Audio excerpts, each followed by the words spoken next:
नमस्कार, गोड्डा झार न्यूज में आप सभी का स्वागत है। वक्त हो चला है खबरों का, पर आपने अभी तक गोड्डा झार न्यूज चैनल को सब्सक्राइब नहीं किया है तो प्लीज चैनल को सब्सक्राइब कर बेल आइकन को प्रेस कर दें ताकि खबरों का अपडेट आपको मिलता रहे। साथ ही एक प्यारा सा कमेंट और वीडियो पर लाइक कर दें। चलिए शुरू करते हैं आज की पहली और महत्वपूर्ण खबरों से। गिरिडीह के स्कूलों में पुलवामा के शहीदों को दी गई श्रद्धांजलि। चतरा में फसल सुरक्षा कार्यक्रम में किसानों को मिला प्रशिक्षण। धनबाद में सेल चास नाला में चोरों का आतंक, होमगार्ड जवानों के साथ की मारपीट। पलामू के किशनपुर में मिला नवजात का शव, जांच में जुटी है पुलिस। लातेहार में प्रेमी युगल ने रजिस्ट्रार्ड कार्यालय में किया विवाह। रांची के न्यू मधुकम रोड नंबर 5 में 17 मार्च को 3 प्रतिमाओं का प्राण प्रतिष्ठा कार्यक्रम आयोजित होने जा रहा है। इसके लिए 3 कट्ठा जमीन पर 15 लाख रुपए की लागत से मंदिर का निर्माण किया गया है। धनबाद के पाटलिपुत्र अस्पताल में कैथ लैब की सुविधा, हार्ट मरीजों का होगा इलाज। स्वतंत्रता संग्राम के आदिवासी नायकों का अध्ययन व दस्तावेजीकरण की है जरूरत। जनजाति वीरों का इतिहास हाशिए पर है, अंगद किशोर ने कहा। वीर सपूत तेलंगाना खड़िया आज भी गुमनाम, प्रोफेसर DN वर्मा ने कहा। रांची में पुलवामा हमले में शहीद जवानों को दी गई श्रद्धांजलि। दुमका में हिजला मेला 21 से ट्राइबल फूड स्टॉल होगा आकर्षण का केंद्र, तैयारी हुई शुरू। रामगढ़ में PVUN आयोजित AC पंप प्रशिक्षण कार्यक्रम का हुआ समापन। रामगढ़ में बालिका उच्च विद्यालय में विद्यालय प्रबंधन समिति की बैठक। रामगढ़ को नंबर 1 विधानसभा बनाना प्राथमिकता, ममता देवी ने कही। बोकारो में झपट मार गिरोह के 4 सदस्य गिरफ्तार, बैंक से पैसे निकालने वालों को बनाते थे निशाना। गिरिडीह में भी डुमरी के युवा कांग्रेसियों ने पुलवामा के शहीदों को दी श्रद्धांजलि। पलामू में जनता दरबार में DC ने सुनी लोगों की फरियाद। गिरिडीह के जमुआ में 2 बाइक की टक्कर में युवक गंभीर रूप से हुआ घायल। रांची से अपहृत कारोबारी धनबाद से हुआ बरामद। गिरिडीह में छात्रा के साथ दुष्कर्म का प्रयास, आरोपी युवक हुआ गिरफ्तार। कैंसर से डरने की नहीं बल्कि लड़ने की जरूरत है, डॉक्टर गुंजेश ने कहा। गोड्डा में पति ने पूजा के बहाने पत्नी को खेत में ले जाकर मार डाला, शव हुआ बरामद। चांडिल के इचागढ़ में छऊ झूमर उत्सव, कलाकारों ने अपनी प्रस्तुति से मोहा मन। गोड्डा के दुर्गा मंदिर की दानपेटी से रुपयों की चोरी, चोरों ने लगातार दूसरे दिन मंदिर को बनाया निशाना, लोगों में है आक्रोश। रामगढ़ के CCL राजरप्पा प्रोजेक्ट स्थित ऑफिसर्स क्लब में शनिवार को राष्ट्रीय कोलियरी मजदूर संघ की केंद्रीय ओर से CCL रीजनल कमेटी की बैठक होगी। बैठक सुबह 10 बजे से शुरू होगी। इसकी तैयारी लगभग पूरी कर ली गई है। प्रेमी से मिलना नहीं छोड़ा तो कर दी हत्या, पिता और 2 भाई हुआ गिरफ्तार। 10 दिन घर में रखी लड़की की लाश सिर और हाथ काट बालों में छिपाया। झारखंड के कोडरमा में बुधवार को बालों में दबी मिली लड़की की लाश की पहचान कर ली गई है। शव मरकच्चो थाना क्षेत्र के रहने वाली निभा पांडे की थी। पुलिस ने निभा की हत्या के आरोप में उसके पिता मदन पांडे और 2 भाई नीतीश पांडे और ज्योतिष पांडे को गिरफ्तार कर लिया। ज्योतिष पांडे ने 2 फरवरी को लड़की की गला दबाकर हत्या कर दी थी। मदन पांडे और नीतीश पांडे ने साक्ष्य छिपाने में आरोपी की मदद की। आरोपियों ने पुलिस को बताया कि लड़की का अपने पड़ोस में रहने वाले एक युवक से अफेयर था, जो परिजनों को पसंद नहीं था। पिता और भाइयों ने लड़की को कई बार प्रेमी से दूर रहने की बात कही, पर वो नहीं मानी। इसी वजह से लड़की की हत्या कर दी।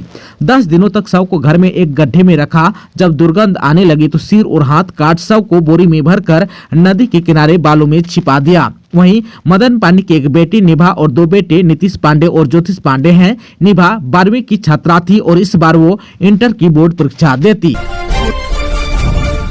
रांची पहुंची राष्ट्रपति द्रौपदी मुर्मू 2 दिवसीय दौरे पर आई हैं राजधानी। राष्ट्रपति द्रौपदी मुर्मू शुक्रवार की शाम 4:50 पर रांची एयरपोर्ट पहुंची, जहां राज्यपाल संतोष कुमार गंगवार, मंत्री श्री P. तिर्की, झारखंड के DGP, सिटी SP, राज्य के आला अधिकारियों ने उनका स्वागत किया। वहीं बिरसा मुंडा एयरपोर्ट से वे सीधा राजभवन के लिए निकल गयी। इस दौरान सुरक्षा के पुख्ता इंतजाम किए गए थे। राजभवन और उसके आसपास के इलाकों की चौकसी बढ़ा दी गई थी। बता दें कि राष्ट्रपति 2 दिवसीय दौरे पर राजधानी आई हैं। वे आज शनिवार को बीआईटी मिश्रा के स्थापना दिवस कार्यक्रम में शामिल होंगी। 4 युवकों ने किशोरी से किया छेड़छाड़ और पैसे छीने। पीड़िता ने 20 दिन बाद घटना की जानकारी पुलिस को दी। आरोपियों की हुई गिरफ्तारी। झारखंड के पश्चिमी सिंहभूम जिले में एक नाबालिग लड़की के साथ छेड़छाड़ और धमकी देने का मामला सामने आया। मनोहरपुर थाना क्षेत्र के उद्धन गांव में 23 जनवरी को हुई इस घटना में 4 स्थानीय युवकों ने न केवल किशोरी से छेड़छाड़ की बल्कि उससे जान से मारने की धमकी भी दी और उसके जबरन पैसे भी छीन लिए।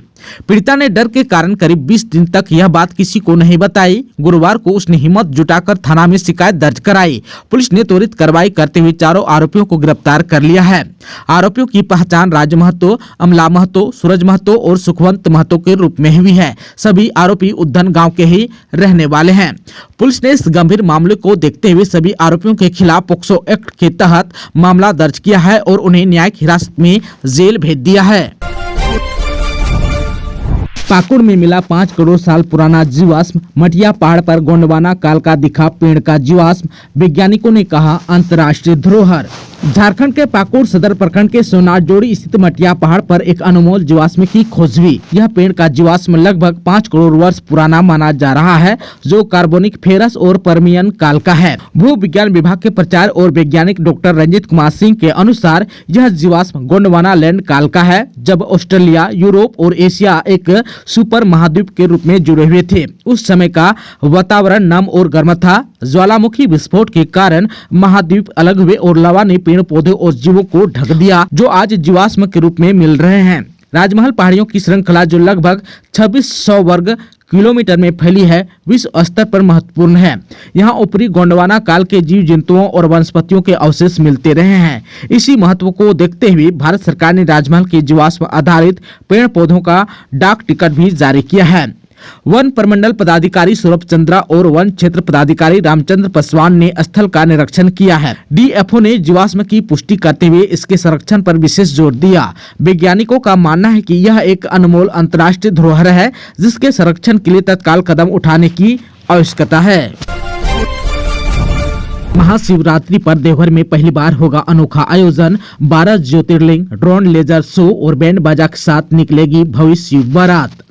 झारखंड के देवघर में इस वर्ष महाशिवरात्रि का पर्व अभूतपूर्व रूप से मनाया जाएगा। पहली बार झारखंड पर्यटन विभाग की ओर से आयोजित की जा रही शिव बारात में श्रद्धालुओं को एक साथ 12 ज्योतिर्लिंगों के दर्शन का सौभाग्य प्राप्त होगा।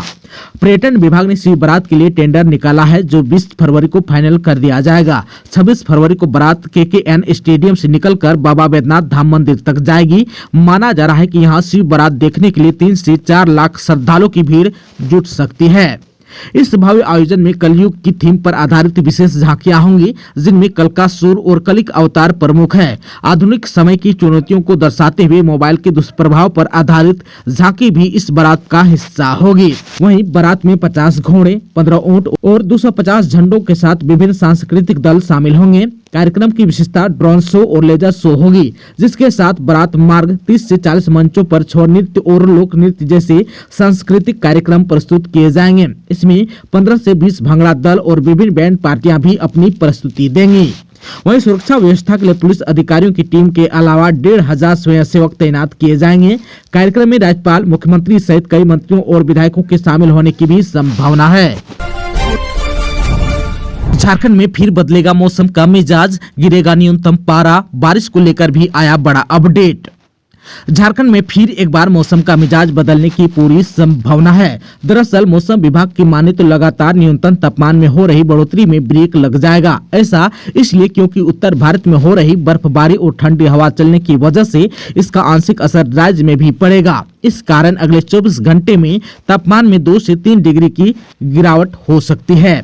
वहीं रांची स्थित मौसम विज्ञान केंद्र की माने तो सुबह और रात में ठंडी हवा चलने से लोगों को थोड़ी परेशानी हो सकती है। हालांकि दिन चढ़ने के साथ ही मौसम साफ हो जाएगा। दोपहर में धूप रहने की वजह से अन्य दिनों की तरह ही हल्की गर्मी का एहसास होगा। वैसे ही दिनों में तापमान बढ़ा हुआ रहता है, लेकिन रात में तापमान 2 से 3 डिग्री सेल्सियस तक गिर जा रहा है। मौसम वैज्ञानिक का कहना है कि रविवार से तापमान में थोड़ी बढ़ोतरी हो सकती है। 17 से 19 फरवरी तक आंशिक रूप से बादल छाए रहेंगे, जबकि 20 और 21 फरवरी को झारखंड के कुछ जिलों में बारिश की भी संभावना है। राज्य का अधिकतम तापमान 30 डिग्री सेल्सियस और न्यूनतम तापमान 13 डिग्री सेल्सियस रहने की संभावना जताई गई है। लगातार हो रहे बदलाव के कारण डॉक्टरों ने लोगों को सावधानी बरतने की अपील की है। बीजेपी के नेता ने जेपीएससी ने चेयरमैन की नियुक्ति करने पर सीएम हेमंत सोरेन को दी बधाई, कहा छात्रों की मेहनत रंग लाई। गढ़वा के भवनाथ पूर्व विधानसभा के पूर्व विधायक सह भाजपा नेता ने हेमंत सरकार पर तंज कसा। ये तंज जेपीएससी चेयरमैन की नियुक्ति न होने को लेकर किया गया है। दरअसल उन्होंने अपने सोशल मीडिया हैंडल एक्स पर पोस्ट कर लिखा कि छात्रों के जेपीएससी चेयरमैन की नियुक्ति रंग लाई। हेमंत सोरेन ने बसंत जी को 1 महीना 13 दिन के लिए जेपीएससी चेयरमैन बनाया है। उन्होंने अपने आगे की पोस्ट में लिखा कि बधाई बसंत जी, धन्यवाद हेमंत जी। वहीं जेपीएससी चेयरमैन की नियुक्ति न होने पर बाबूलाल मरांडी ने भी गुरुवार को झारखंड सरकार पर सोशल मीडिया के जरिए हमला बोला था और आयोग को पंगु करार दिया था। उन्होंने एक्स पर पोस्ट कर लिखा कि बीते 6 महीने से बिना अध्यक्ष के जेपीएससी पंगु बन चुका है। लाखों मेधावी छात्र जिन्होंने अपना सब कुछ दांव पर लगाकर परीक्षा दी, आज उनके भविष्य पर ग्रहण लग गया है। न कोई परिणाम, न अगली प्रक्रिया, बस असमंजस और इंतजार और अनिश्चितता। वहीं बाबूलाल मरांडी ने अपने आगे की पोस्ट में लिखा कि राज्य सरकार की बेरुखी ने लाखों युवाओं की मेहनत पर पानी फेर दिया है। युवाओं के भविष्य की बारी आई तो पूरा सिस्टम मौन है। उन्होंने सीएम हेमंत सोरेन से संवेदनशीलता का परिचय देते हुए यथाशीघ्र आयोग के अध्यक्ष पद पर नियुक्ति करने की मांग की है। बोकारो में अंतर्राज्यीय लुटेरा गिरोह के 4 सदस्य हुआ गिरफ्तार। 3 राज्यों में सक्रिय थे आरोपी, बैंक पैसा निकालने वालों को बनाते थे निशाना। बोकारो पुलिस ने एक बड़ी कार्रवाई में अंतर्राज्यीय लुटेरा गिरोह का भंडाफोड़ करते हुए 4 सरगना को गिरफ्तार किया। गिरोह झारखंड, बिहार और पश्चिम बंगाल में सक्रिय था और बैंक से पैसे निकालने वाले लोगों को निशाना बनाता था। चास एसडीपीओ प्रवीण कुमार सिंह के अनुसार गिरफ्तार आरोपियों में प्रकाश दास, दीपक राव, कुशल राव और विक्रम राव शामिल हैं। ये सभी पश्चिम बंगाल और ओडिशा के रहने वाले हैं जो बोकारो के सुल्तान नगर चास में किराए के मकान में रह रहे थे। गिरोह के पहले 2 सदस्य बैंक में रेकी करते थे, फिर पैसे निकालने वाले ग्राहकों का पीछा करते थे। जब पीड़ित किसी काम से रुकता तो उसकी बाइक की डिक्की तोड़कर पैसे चुरा लेते थे। हाल ही में 26 नवंबर को पिंडरा जोड़ा थाना क्षेत्र में एक व्यक्ति से बैंक से निकाले गए 28,000 रुपये लूट लिए गए थे। गिरोह बालीडीह थाना, चंद्रपुरा थाना और पिंडरा जोड़ा थाना क्षेत्र में कई वारदातों को अंजाम दे चुका है। पुलिस ने आरोपियों के पास से लूट का नगद और अन्य सामान भी बरामद किया है। पश्चिम बंगाल के विभिन्न थानों में इस गिरोह के खिलाफ पहले से कई मामले भी दर्ज हैं। युवक की हत्या, मदद के लिए चिल्लाता रहा, शराबी समझ लोगों ने नहीं की मदद, घायल अवस्था में घसीटता हुआ पहुंचा घर। झारखंड के पलामू में एक दर्दनाक घटना सामने आई। 35 वर्षीय राकेश कुमार की हत्या कर दी गई। शुक्रवार की सुबह उसका शव घर के दरवाजे पर खून से लथपथ मिला। वो रिक्शा चला रहा था। थाना प्रभारी इंस्पेक्टर देवव्रत पोद्दार के अनुसार मृतक के शरीर पर गंभीर चोट के निशान मिले हैं। उसके पैर टूटे हुए थे और जांघ में 2 छेद मिले। नुकीले हथियार से हमला किया गया था। हमलावरों ने राकेश को मारने के बाद रेलवे पटरी के किनारे बने नाले में फेंक दिया था। घटना रात करीब 1:30 बजे की है। राकेश ने मदद के लिए शोर मचाया, लेकिन मोहल्ले वालों ने उसे शराब पीकर हंगामा करने वाला समझ लिया और कोई मदद को नहीं आया। घायल राकेश किसी तरह नाले से बाहर निकला और घसीटते हुए अपने घर तक पहुंचा, जहां उसने दम तोड़ दिया। इलाके में लगे सीसीटीवी कैमरों में उसके घसीटते हुए जाने का फुटेज मिला है। रास्ते में खून के निशान भी मिले हैं। घटना के समय राकेश की मां कुंभ स्नान के लिए बाहर गई हुई है। गुरुवार को राकेश घर में ताला लगाकर रिक्शा चलाने गया था। पूर्व वार्ड पार्षद के बयान पर पुलिस ने अज्ञात हमलावरों के खिलाफ हत्या का मामला दर्ज कर लिया है। शव को पोस्टमार्टम के लिए मेडिकल कॉलेज भेजा गया। पुलिस हत्यारों की तलाश में जुटी हुई है। जमशेदपुर में ऑटो के पलटने से 6 लोग घायल। स्कूटी को बचाने में ऑटो हुआ अनियंत्रित, एक की हालत गंभीर। जमशेदपुर के सिद्धगोड़ा थाना क्षेत्र में शुक्रवार की दोपहर को एक बड़ी दुर्घटना हो गई। पेट्रोल पंप के पास एक ऑटो के पलटने से उसमें सवार 6 लोग घायल हो गए। घटना उस समय हुई जब मोहर्दा से काम करके लौट रहे यात्रियों की ऑटो सामने से आ रहे एक महिला स्कूटी सवार से टक्कर होने की स्थिति बन गई थी। ऑटो चालक ने स्कूटी को बचाने का प्रयास किया, लेकिन इस दौरान वाहन पर से नियंत्रण खो दिया और ऑटो पलट गई। वहीं दुर्घटना में घायल हुए लोगों में कंचन बाग का राजनमता, सोहान, मंगल सिंह, रुपेश और शंकर शामिल हैं। सभी घायलों को तत्काल एमजीएम अस्पताल में भर्ती कराया गया। चिकित्सकों के अनुसार एक घायल की स्थिति गंभीर बनी हुई है, जबकि अन्य घायलों का इलाज जारी है। स्थानीय पुलिस ने मौके पर पहुंचकर स्थिति का जायजा लिया और आवश्यक कार्रवाई की। जमशेदपुर में फिर लौटा बाघ, ट्रैप कैमरे में आई तस्वीर, कई जगहों पर मिले पंजे के निशान, जंगली जानवरों से गुलजार हो रहा है दलमा। पलामू टाइगर रिजर्व का बाघ एक बार फिर जमशेदपुर स्थित दलमा अभ्यारण्य में पहुंच गया। उसकी पहली बार तस्वीर ट्रैप कैमरे में रिकॉर्ड हुई। यहां कई जगहों पर उसके पंजे के निशान भी पाए गए। वन विभाग बाघ पर निगरानी बनाए हुए हैं। पश्चिम बंगाल से चाकुलिया फिर गालूडी होते हुए बाघ की एंट्री फिर से दलमा में हुई है। हालांकि बाघ द्वारा किसी जानवर का शिकार करने की सूचना नहीं है। वन विभाग ने जंगल में ट्रैप कैमरे लगाए हैं। डीएफओ सब्बा आलम अंसारी ने बताया कि बाघ एक बार फिर दलमा पहुंचा है। फिलहाल वह दलमा के कोर एरिया में विचरण कर रहा है, उस पर नजर रखी जा रही है। वहीं गुरुवार की सुबह बोड़मा प्रखंड के चिमटी और कोंका धासा के बीच बाघ के पंजे का निशान मिलने से ग्रामीणों में दहशत व्याप्त है। वहीं डीएफओ सब्बा आलम ने कहा कि बाघ फिलहाल जंगल के अंदर ही रह रहा है और उसकी गतिविधियां ट्रैप कैमरों में कैद हो रही है। वन विभाग पूरी तरह सतर्क है और लोगों को डरने की जरूरत नहीं है।